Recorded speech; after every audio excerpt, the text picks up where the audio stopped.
Friends, hello everyone. Today we are going to talk about the mechanism of emotional attachment. Under what conditions a woman feels the strongest need for a man, for a partner, and why decent, good men are often not very popular with women. And at the same time, when we see women who are attractive, sometimes even intelligent and well educated, we can notice something strange. She is going crazy over a man who is rude, rough, even somewhat boorish, so he may not even have much money, and yet, despite everything, she dreams of being with him. So what actually pushed me to record this video was a situation from my own life that happened many years ago. I was about 16 or 17 at that time. I had already started going to the gym, and one day I was coming home and standing at a bus stop together with my boyfriend. We were waiting for the bus. At some point, a bus pulled up. It wasn't ours, so we didn't get on. A guy and a girl got out of it, and almost immediately it became clear that they were in a conflict. He was yelling at her, she was crying, trying to walk away from him, and he grabbed her by the jacket, turned her around, stopped her. All of this was happening right by the road, almost on the highway. A very harsh, disturbing scene. At some point, the girl suddenly walked straight toward us. Inside, I completely froze. I didn't understand how to react. There was no one else around at all, just us. And I thought, okay, what's going to happen now? She came up to us and said something like, "Please help me, I'm in a difficult situation," but without any details. And even back then, I already understood that getting involved in someone else's relationship conflict is extremely unpredictable. You don't know what happened between them, who is right, who is wrong, or how it might end. Nevertheless, my boyfriend tried to simply talk to the guy to understand what was going on, but at that moment, the conflict only escalated. The guy immediately became aggressive, started speaking rudely. It was obvious that he was drunk and that the situation could easily get out of control. And at the most tense moment, something very strange happened. That same girl suddenly stepped between us and started defending him. She said something to my boyfriend like, "That's enough, don't touch him, don't interfere." Even though in reality there was no aggression from our side at all. And in that moment, something just clicked in my head. So wait, wait a second, please. You were the one who came to us asking for help. So what is going on right now? At that time, of course, I couldn't understand what inner mechanism were behind situations like this, why people behave this way, and what is really happening inside such relationships. But it was exactly then that I first felt that in stories like this, everything is far more complicated than it seems from the outside. So this situation I told you about is actually explained quite simply. This is exactly what is called Stockholm syndrome. And it doesn't occur only in relationships between a hostage and a criminal.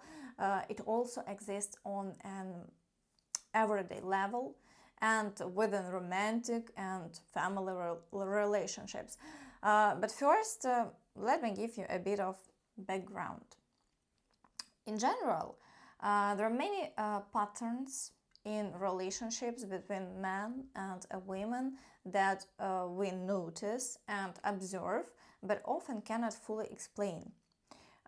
For example, during adolescence, girls more often fall in love with troublemakers, which I want to emphasize has absolutely no long-term strategic perspective. A good guy usually has a strong, creative, constructive energy. If he studies well, doesn't have bad habits, he is likely to be healthy. Most likely, he already has an idea of what he wants to study and what career he wants to build, and therefore he will probably earn more in the future. So, in other words, life with him is not only more stable, but also far more predictable. But who the women often pay attention to? Guys who are busy doing what? Self-destruction. And there is a dangerous myth that a girl is just young, that she will grow up, get wiser by the time she is 30, and then finally make that reasonable choice. Unfortunately, statistics say otherwise. I even have lawyers in my consultations, diverse attorneys, for example, or notaries. These are people who every single day see couples who no longer want to be together. And their observation fully match my own.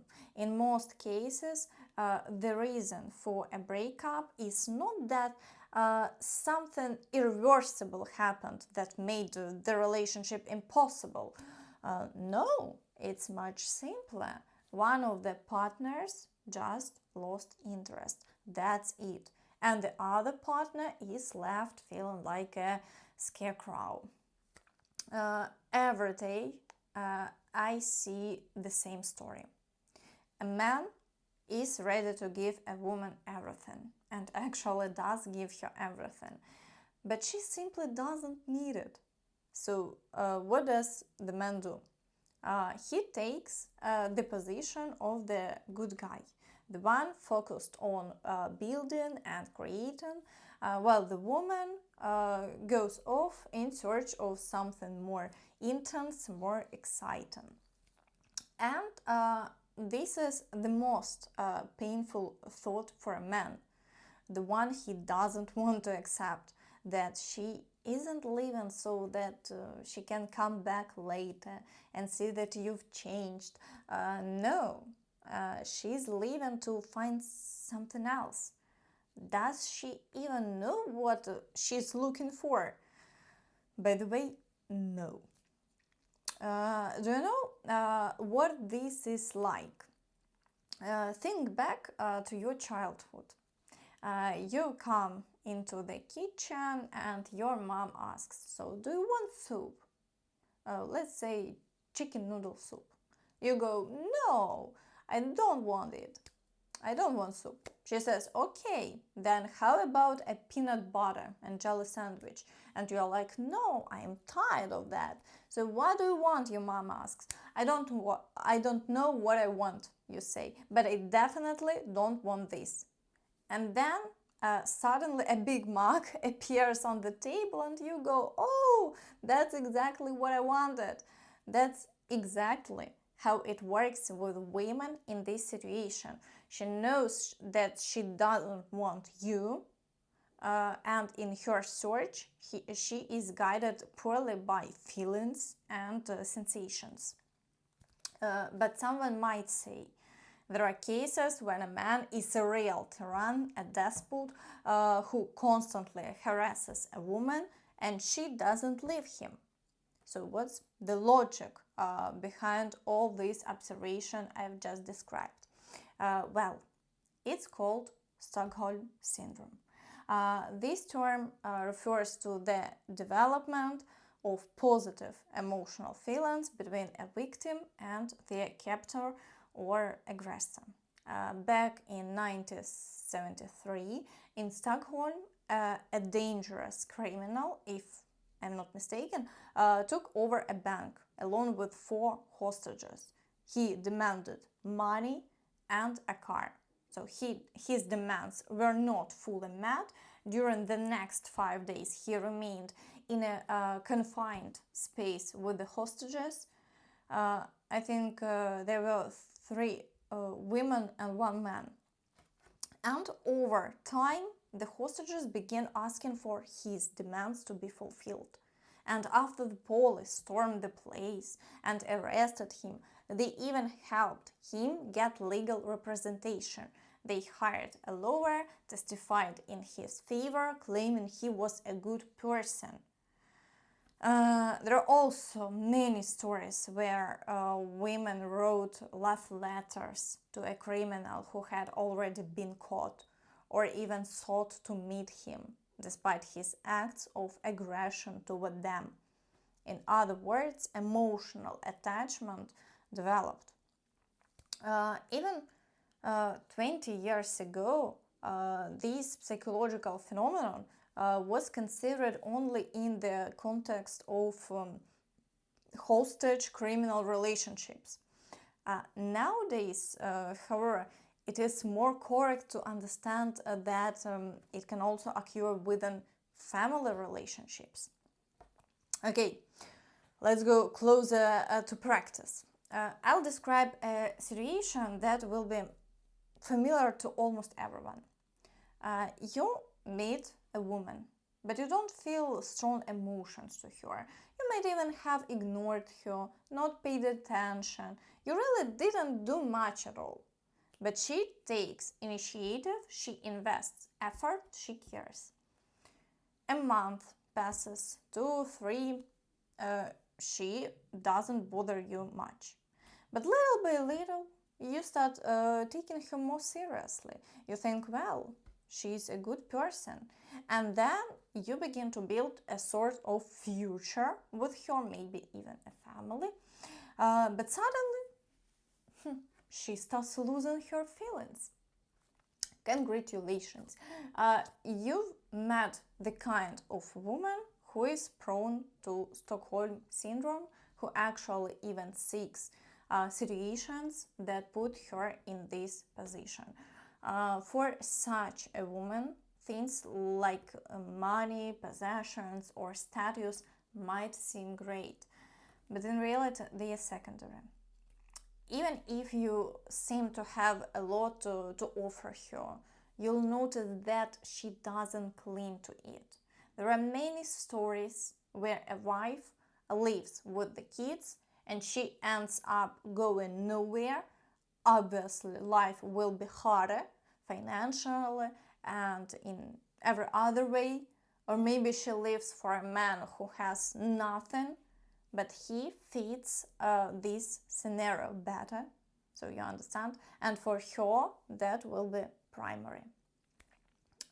Stockholm syndrome can develop in childhood, or it can appear later in life, but most often it starts in childhood. So in other words, you can actually predict a woman's behavior.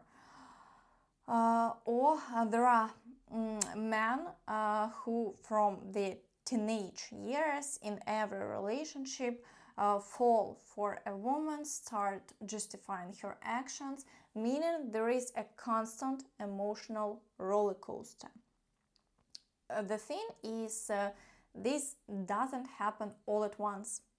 There is a stage when everything seems calm, peaceful, all is good, but little by little, bursts of negativity, resentment, fear of loss, threats of breakup begin to appear, and then it goes back to normal life again. So this emotional boat rocks constantly, and the victim becomes more attached to the aggressor, empathizing with him. Specifically, if we talk about men who often say she's really good at heart, what we see what we see is her behavior. It's terrible, but in her heart, she's supposedly very, very good. How can I fix her? They think. They desire to fix a person. They desire to believe she can be different.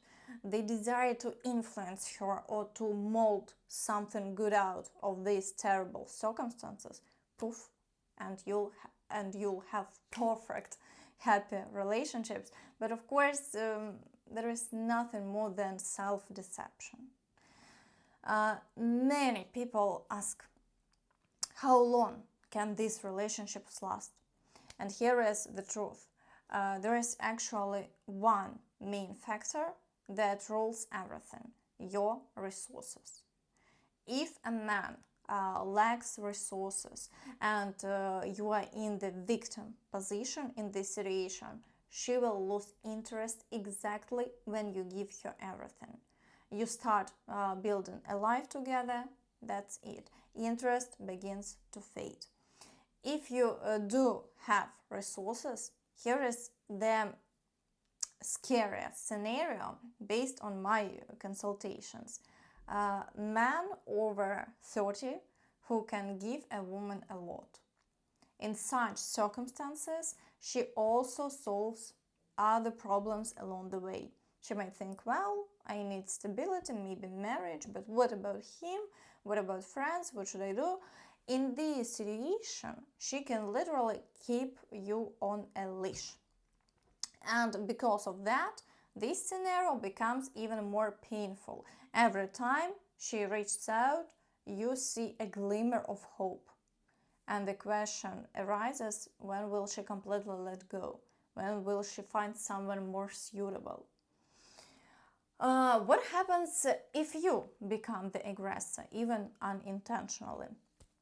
Remember, she's not really attached to you, and your complete indifference allows her to experience these feelings. In a way, you are the aggressor. It might seem that relationships could function this way and everything would be fine, but that's not true. Sooner or later, it could be a month, 2 months, 6 months, something will happen in the relationship. Either you move in together, start taking things more seriously, make plans for the future, meet the family, get married, and sooner or later, she will feel that it's no longer interesting to her. And sooner or later, she will start actively destroying the relationship. That's it. And here is the most important detail. Why are the consequences much less painful for a woman when she experiences Stockholm syndrome within a relationship than for a man? The difference is actually huge. Let me explain. You won't read this anywhere on the internet. The point is, in the overwhelming majority of cases, how a woman ends up in such a relationship. She meets a man who simply doesn't care about her, and she's needy from the start, and either he dumps her immediately, like, not interested, or he continues interacting with her, and sooner or later, in most cases, starts taking her seriously. To get the twist, she eventually outplays him and can calmly, without damage, exit their relationship. For men, it's completely different. Men have a different mechanism. Take the same example. He initially allows a woman into his life. All is fine. Then, eventually, the roles can even reverse. That happens too. So, do you know how it looks? Maria, I didn't appreciate her, I was awful, and now I'll tear my hair out just to get her love back. In reality, he just accidentally ended up in the leader position, and of course he doesn't know how to use it. But as soon as she creates the conditions where he starts feeling guilt, that's it. The process begins. End of story.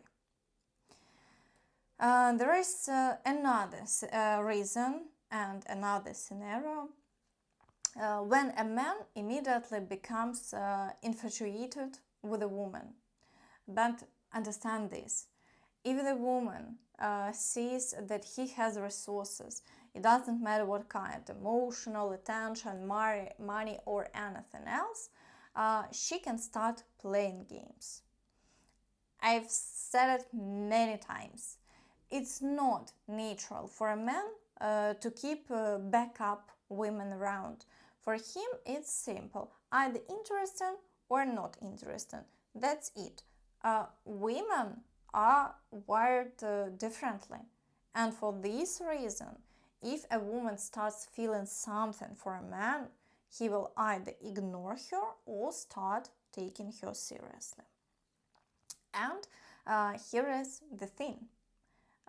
This video will definitely be watched by some men who are currently in relationships where, let's say, he oppresses the woman and she loves him. Here is the catch. If the man stops doing it, she will leave him. Do you see the absurdity? What a flimsy structure these relationships are built on. For this reason, if you want to test whether this is happening in your own case, give her something. Show initiative. This is a perfect test of a woman, how she reacts when she receives equal attention and investment in the relationship. And here you'll really get to know her much better.